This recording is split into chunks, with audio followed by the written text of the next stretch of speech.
नाम से ही foot and mouth disease है, नाम से ही क्लियर है, ये पशुओं के मुंह एवं उनके पैर से संबंधित रोग है। ये सिर्फ उन्हीं पशुओं को होता है जिनके खुर फटे हुए होते हैं, जैसे गाय, भैंस, भेड़, बकरी, सूअर इत्यादि, इन सभी पशुओं में होता है।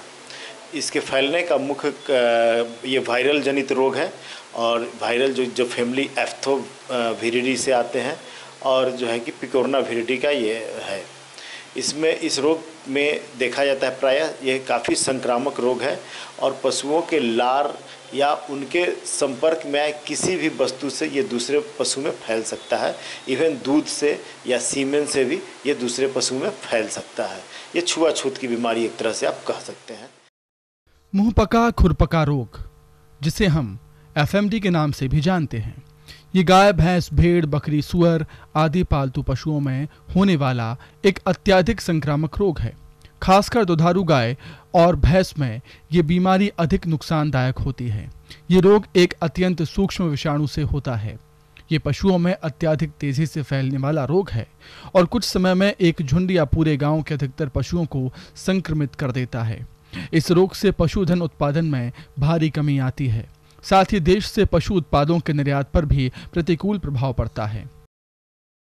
जैसा कि आपको बताया गया कि वायरल बीमारी है, तो इसमें मुख्यतः रोग प्रतिरोधक क्षमता पशु की कम हो जाती है।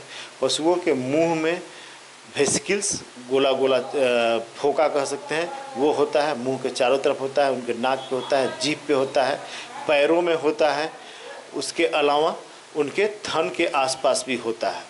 इसमें अगर बीमारी काफ़ी संक्रामक है तो इसमें 100% पशु प्रभावित हो सकते हैं। इसमें मोर्टलिटी दर, मृत्यु दर काफ़ी कम है। केवल यंग पशु मरते हैं, बड़े उम्र के पशु नहीं मरते हैं।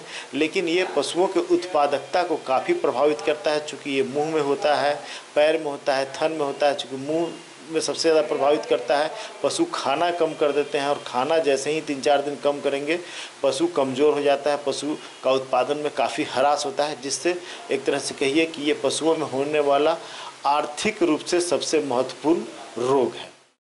पशु सुस्त पड़ जाते हैं। खुर में जख्म होने की वजह से पशु लंगड़ा कर चलता है।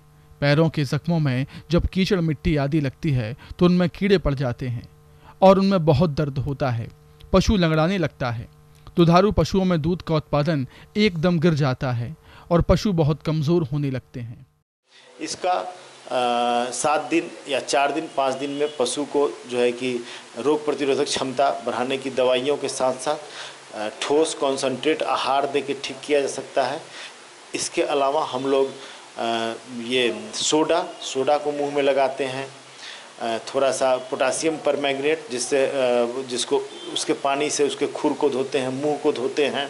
सिम्टोमेटिक ट्रीटमेंट भी करते हैं। चूँकि ये घाव होता है तो धीरे धीरे सेकेंडरी बैक्टीरियल इन्फेक्शन होने की संभावना होती है, तो हम लोग सेकेंडरी ट्रीटमेंट करते हैं। हम लोग इसको बचाव, जैसे किसी एक पशु में देखते हैं कि ये बीमारी आती है, हम उस पशु को अलग बांधते हैं तथा रेस्ट ऑफ द पशु से उसको अलग करके क्वारंटाइन करते हैं, जिससे कि ये एक पशु से दूसरे पशु में नहीं फैले।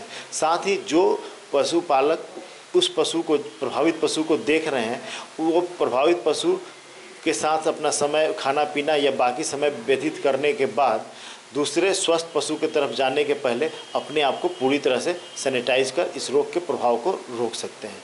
इस बीमारी से प्रभावित पशु अल्दो 7 से 10 दिन में ठीक हो जाते हैं और धीरे धीरे रिज्यूम कर लेते हैं, लेकिन ये अलग अलग पशुओं में बहुत ज़्यादा दिन तक कैरियर के रूप में रहते हैं।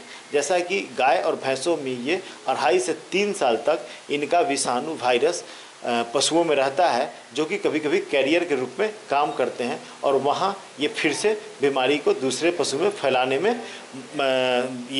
का काम करते हैं। इस रोग के उपचार के लिए सबसे पहले रोगग्रस्त पशु के पैर को फिनाइल युक्त पानी से दिन में 2 से 3 बार धोकर मक्खी को दूर रखने वाली मलहम का उपयोग करना चाहिए।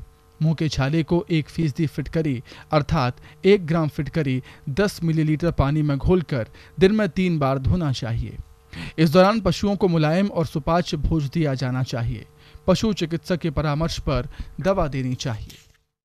इससे बचाव के लिए हमारे देश में वैक्सीन उपलब्ध है, जिसको FMD का वैक्सीन कहते हैं, और ये शुरू में पशुओं को 3 से महीने के बाद के किसी भी स्वस्थ पशु को लगाया जा सकता है। जैसा कि हम जानते हैं बीमार पशु को वैक्सीन नहीं देते हैं। और लेट प्रेगनेंसी, बाद के गर्भावस्था, 6 महीने के बाद की गर्भावस्था में भी हम लोग वैक्सीन नहीं देते हैं। तो 3 महीने से बड़े किसी भी पशु को लगाया जा सकता है और प्रत्येक साल इसको रिपीट किया जाता है।